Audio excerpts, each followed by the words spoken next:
The room didn't smell like grief. It smelled like expensive leather, old money, and anticipation.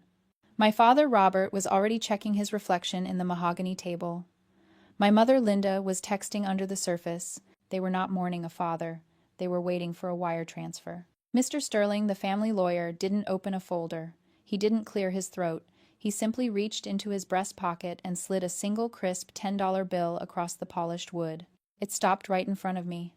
There was no check, no zeros, just Alexander Hamilton staring up at me. For Chloe, Sterling said, his voice flat, the sum total of her inheritance. My brother Brandon snorted first. Then my mother covered her mouth, but the laugh escaped anyway. My father just shook his head, offering me a look of mock pity. They thought it was a prank, a final senile joke from the old man. I sat there frozen, my hands trembling under the table, while the people who shared my blood laughed at my humiliation. Interactive CTA. Before we find out what that $10 actually meant, drop a comment below. Tell me where you're listening from and what time it is in your part of the world. I want to see who's awake with me right now. My pulse didn't even spike. Panic is a structural flaw, and I had reinforced my walls years ago. I didn't push the table over or scream about the years I spent sitting by my grandfather's hospital bed while they were vacationing in the Alps. In that moment, I realized something cold and absolute. I had spent my entire life trying to buy their approval with affection, with loyalty, with my own dreams. But the market had crashed. I reached out and picked up the $10 bill. The room went quiet, waiting for the breakdown, waiting for the drama they could recount at dinner parties. I held the bill up to the light, checking the watermark like a jeweler inspecting a diamond. Price of admission, I said softly. My mother's smile faltered. Excuse me. It is the price of admission, I repeated, my voice steady. To be free of you people, it is a bargain. I folded the bill, neatly tucked it into my blazer pocket, and stood up. I didn't look at my brother. I didn't look at my parents. I turned my back on the entire Vance dynasty and walked toward the heavy oak doors. Chloe, sit down, my father barked, his voice dropping into that CEO register that terrified his employees. Don't be dramatic. I kept walking. My hand was on the brass handle when Mr. Sterling's voice cut through the air like a gavel. Actually, Sterling said, standing up, Miss Vance, please remain. The rest of you are dismissed. I stopped. The silence that followed was heavy enough to crush bone. Dismissed, Brandon laughed, standing up. Sterling, we haven't even gotten to the real assets yet. The real estate portfolio, the manufacturing shares. Cut the theatrics. There are no other assets for you to discuss, Brandon Sterling said. He wasn't looking at them. He was looking at me. The reading of the public will is concluded. Please vacate the premises immediately, or security will escort you out. The confusion on my parents' faces was the first genuine emotion I'd seen from them in years. They sputtered, they threatened, they looked at me with accusing eyes as if I had orchestrated this. But eventually, the shame of being escorted out by guards was too much of a risk for their reputation. They left. When the heavy doors clicked, shut, the air in the room changed instantly. The humidity of their greed evaporated, replaced by the cool, sterile silence of the law office. My legs finally gave out, and I sank into the nearest chair. Mr. Sterling, what is going on? Why did he do that? Sterling didn't answer immediately. He walked over to the wall behind his desk and pressed his hand against a panel I hadn't noticed. A biometric safe hummed and popped open. Your grandfather was a man of construction, Chloe Sterling said, pulling out a thick, leather-bound book. He knew that before you build a skyscraper, you have to test the soil. You have to know what can hold weight and what will crumble. He placed the book in front of me. It wasn't a legal document. It was a journal. That $10 wasn't an insult, Sterling said gently. It was a trap, and they walked right into it. He looked at me, his eyes sharp behind his wire-rimmed glasses. He told me that if you threw the money back, or if you cried, or if you begged, the meeting would end here. But if you took it with dignity, if you accepted the insult without losing yourself, then I was to give you this. He tapped the leather cover. Welcome to the real inheritance, Chloe. My fingers traced the cracked leather cover. It smelled like cedar and stale tobacco smoke, the scent of the study where I used to hide while my father hosted cocktail parties downstairs. I opened it, expecting a letter. Maybe a sentimental apology for the mess he had left behind. But Arthur Vance didn't write letters. He wrote reports. The pages weren't filled with prose. They were columns, dates, times, actions. It looked less like a diary and more like an audit. I ran my finger down the first page. October 14th, 2019, I read aloud. My voice sounded small in the large room. Admitted to Sinai Hospital. Chest pains. Underneath the date, there were two distinct sections. Section 1, Robert and Linda. Sent a bouquet of lilies. Assistant called twice to ask for a prognosis timeline regarding the merger. Section 2, Chloe. Arrived at 10 p.m., stayed overnight in the chair. Read me the architectural reviews from the Sunday paper. I flipped the page. December 25th, 2020. Christmas at the estate. Section 1, Brandon. Gifted a bottle of scotch retail value $400. Spent 20 minutes asking about the estate tax implications of the new property. Section 2, Chloe. Brought homemade soup. Sat by the fire. We talked about the old ironworks factory for 3 hours. I stopped reading. My throat felt tight, but not from sadness. It was the shock of recognition. For years I had thought my grandfather was asleep during those visits. I thought he was too medicated to notice who was holding his hand and who was checking their watch. I was wrong. He hadn't been sleeping. He had been taking inventory. He kept score, I whispered. He called it the invisible ledger, Sterling said, leaning back in his chair. He told me once that people like your father view relationships as transactions. They think they can buy affection. But Arthur believed that care is the only currency that actually appreciates in value over time. Sterling pointed to the book. Your family assumed that because they hold the title of family, they were entitled to the dividends. But they haven't made a deposit in this account in 20 years. I looked down at the handwriting. It became shakier toward the end, the ink spots darker where the pen had rested too long. But the clarity of his mind was terrifying. He had watched them perfectly. He saw the greed masked as concern. He saw the ambition masked as duty. And he saw me, not as the failure who played with old buildings, but as the only person who actually saw him. Turn to the back, Sterling instructed. I flipped past years of entries, hundreds of hours of my life cataloged in black ink. Past the holidays I spent alone with him while my parents were in Aspen. Past the weekends, I skipped gallery openings to make sure he was eating. Pasted onto the final page was a bank statement. While your father and brother were obsessing over the Vance Pinnacle Tower, Sterling said, his voice dropping an octave, Arthur was quietly liquidating his personal holdings. He sold the vacation homes. He cashed out the bonds. He moved his private equity. My eyes scanned the numbers at the bottom of the statement. The figure was so large, it didn't look real. It looked like a phone number. He moved it all into a blind entity, Sterling explained. He called it the Shadow Trust. He told me that he wanted to divest from the people who were waiting for him to die and invest in the only person who helped him live. I stared at the number. It wasn't just money. It was validation. It was an objective, quantified proof that I hadn't been invisible. So, Sterling asked, a small smile playing on his lips, are you ready to see what you really inherited? The ironworks was my sanctuary. It was a crumbling, century-old brick factory on the edge of the river district that the city had forgotten. The windows were shattered and the roof leaked, but the bones were good. Solid steel beams, hand-laid masonry, things built before planned obsolescence became a business strategy. I was 20 feet up on a scaffold, scraping layers of lead paint off a support beam when the ground shook. It wasn't an earthquake, it was diesel. I looked through the broken skylight and saw them. 3 yellow excavators with the Vance Global logo stamped on the side were rolling into the courtyard. Leading the convoy was a silver Porsche, my brother Brandon. I climbed down the ladder, my boots hitting the concrete floor with a heavy thud. By the time I walked out into the sunlight, Brandon was already leaning against his car, checking his phone. He looked like he was dressed for a yacht club, not a demolition site. You're trespassing, I said, wiping brick dust from my hands. I have a lease on this building until the end of the year. Brandon didn't even look up from his screen. Had Chloe. You had a lease. He finally slid his phone into his pocket and smiled. It was the smile of a predator who knows the cage door is locked. The city council held an emergency vote this morning. Something about structural instability and public safety hazards. They condemned the property at 9 a.m. Vance Global acquired the deed at 9:15. He gestured to the massive machines idling behind him. The exhaust fumes were already filling the courtyard, choking out the smell of the river. We need the space for the overflow parking for the Pinnacle Tower. It turns out billionaires don't like walking more than 1 block to their offices. You can't do this, I said, my voice rising. This building is historic. I filed the preservation papers months ago. Papers require money to process, Brandon laughed. He reached into his pocket and pulled out a wallet that cost more than my car. And considering your current net worth is, what was it, $10? He stepped closer, invading my personal space. He smelled like mint and arrogance. Here's some advice, little sister.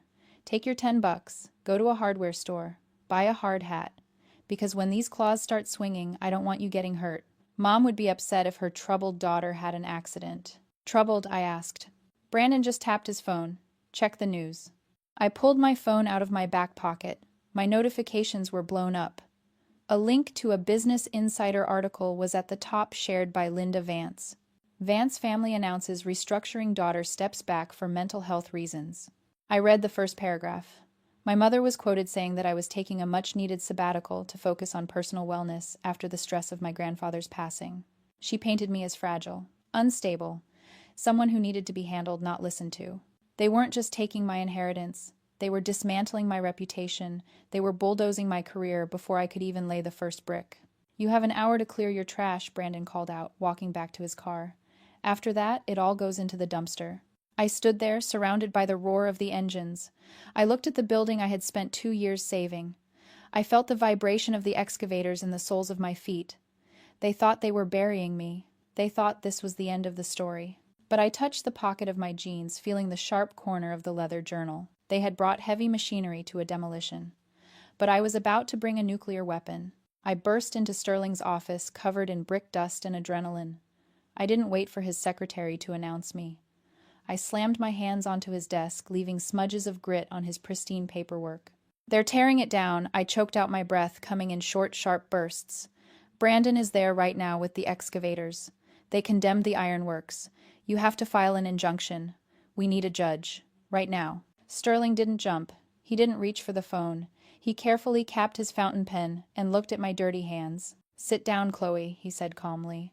I don't have time to sit, I shouted. They gave me an hour. I need to stop them. We aren't going to stop them with a judge, Sterling said, his voice level. And we certainly aren't going to stop them with a physical confrontation. You're an architect, Chloe. You know that if the foundation is rotten, you don't fix the roof. You condemn the structure. He stood up and walked to the whiteboard. He picked up a marker and wrote a single number 10. Why did you take the $10, Chloe? He asked. I stared at him, confused. Because it was the price of admission. To get away from them. Legally speaking, Sterling corrected, you accepted a bequest. By physically taking that money and walking out without filing a formal contest within 48 hours, your family also accepted the terms. He drew a circle around the number. It is called a no-contest clause combined with an acceptance of assets. When they laughed and when they let you take that bill, they legally affirmed that Arthur Vance was of sound mind. They validated the will. They walked right into the trap. Sterling turned back to me. They can't sue to overturn the secondary inheritance without voiding their own bequests. Your grandfather locked them out of the courtroom before they even knew there was a trial. That is great, I said, pacing the room. But that doesn't stop a bulldozer that is currently parked on my life's work. Brandon has the deed. He has the city council in his pocket. He has the deed to the property, Sterling agreed. But he doesn't have the authority to authorize the demolition. He is the CEO of Vance Global, I snapped. Of course he does. He is the CEO, Sterling nodded, but he answers to the shareholders. Sterling walked back to the safe and pulled out a single sheet of heavy cream-colored paper. It was a stock certificate, but it looked different from the ones my father used to frame on his wall.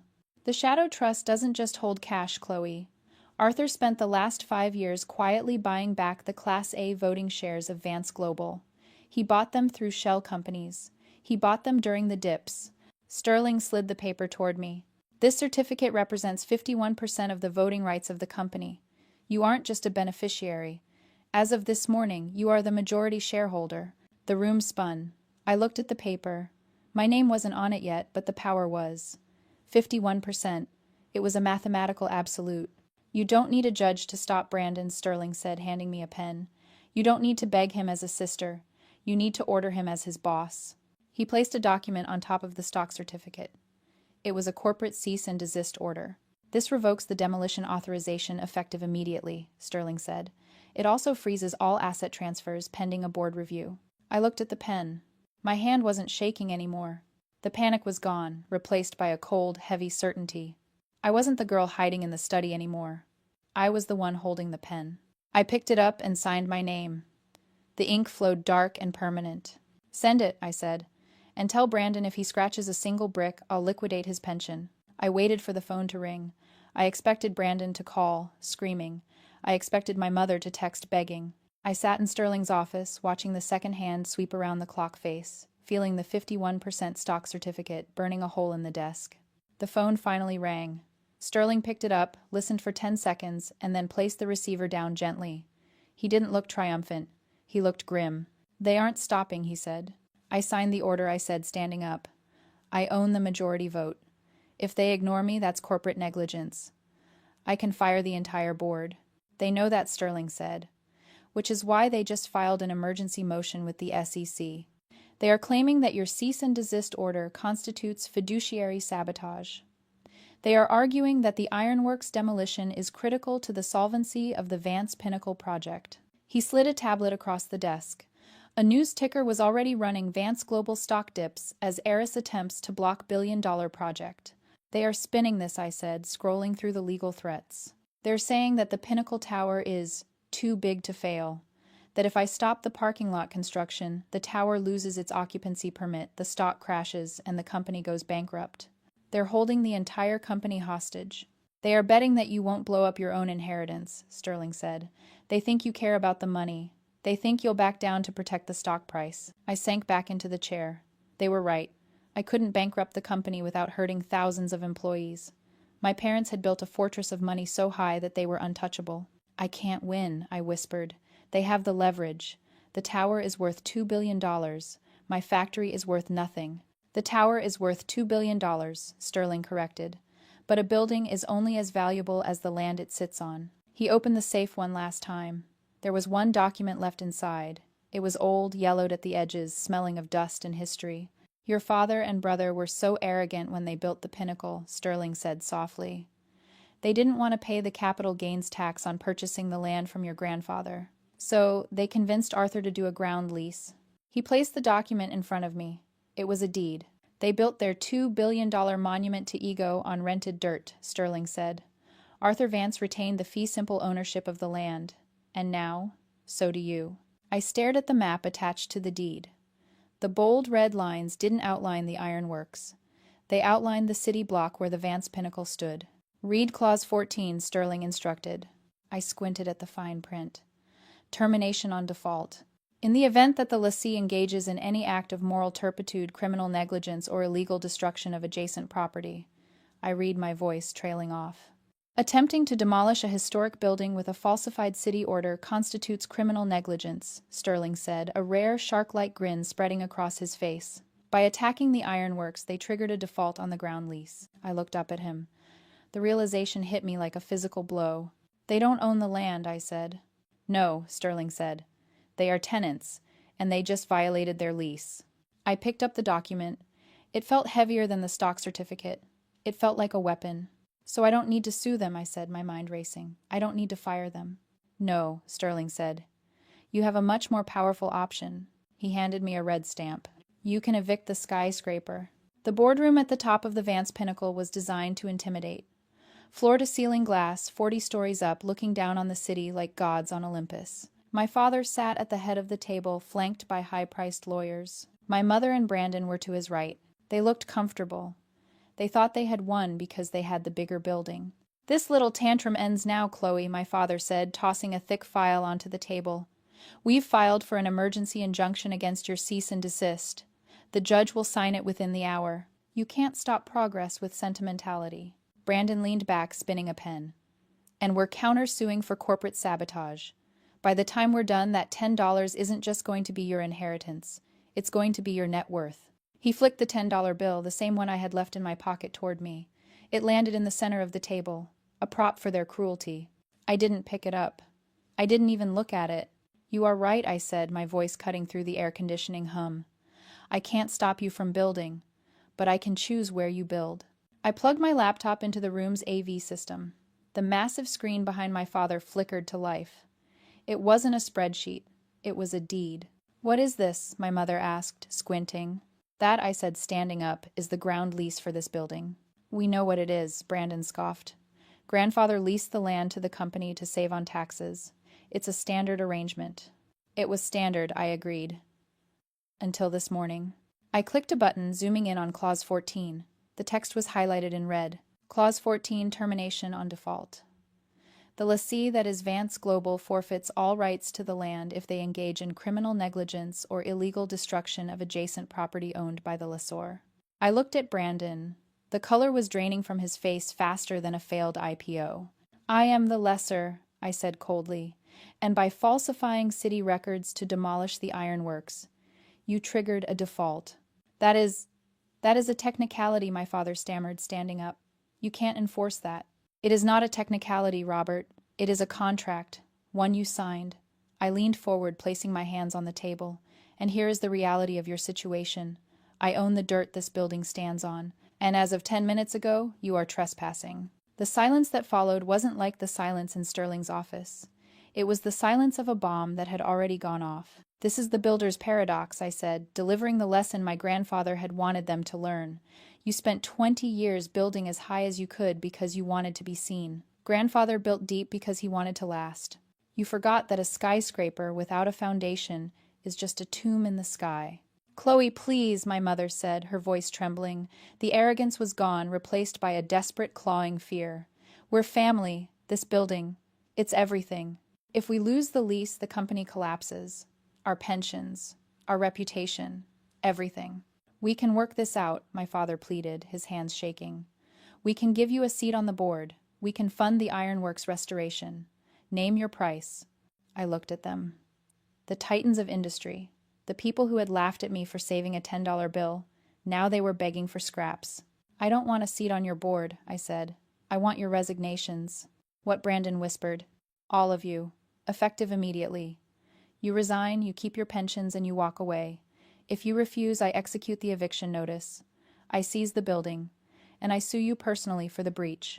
I slid a folder across the table. It contained 3 resignation letters typed and ready. They looked at each other. They looked at the lease. And then one by one, they picked up the pens. They signed away the empire they thought was their birthright. When they were done, my father looked up, defeated. What are you going to do? I looked at the $10 bill still sitting in the center of the table. I reached out and slid it back to him. Keep it, I said. You're unemployed now. You're going to need it more than I do. The sunlight in the ironworks was different than the light in the boardroom. It was warm. It filtered through the restored skylights, illuminating the exposed brick and the rows of drafting tables where young architects were working. It wasn't a factory anymore. It was a community trust. A space for people who wanted to build things that mattered, not just things that sold. I walked to my office in the corner, the old foreman's room. On the wall, I hadn't framed the stock certificate. I hadn't framed the deed to the skyscraper. I had framed the envelope, the plain white envelope that the $10 had come in. I sat down at my grandfather's old drafting table and opened the leather journal. I turned to a fresh page. March 12th. Project launched. The foundation holds. I smiled. My parents had spent their lives trying to leave a mark on the skyline. They didn't understand that the most important things you build aren't made of glass and steel. They are made of choices. They thought they were burying me under that $10 bill. They forgot that I was a seed. If you believe that true legacy is about character, not just currency, share this story. And tell me in the comments what is one foundation you are building in your life that money can't buy.